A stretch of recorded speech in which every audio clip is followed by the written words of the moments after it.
আসসালামু আলাইকুম। ইয়া হালাল কুবর। এটা হচ্ছে সিঙ্গাপুরের একটি মুসলিম কবরস্থান।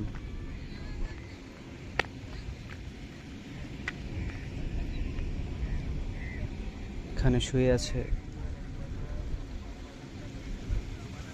বড় বড় কোটিপতি, ধনী, মিলিয়নিয়ার, বিলিয়নিয়ার। তাদের আজ কোনো সারা শব্দ নেই। পৃথিবীতে ছিল তারা বিশাল অট্টালিকার মালিক, টাকা পয়সার মালিক, ডলার ডলার ডলারের মালিক। কিন্তু আজ শুয়ে আছেন বিস্তৃত এই কবরস্থানে।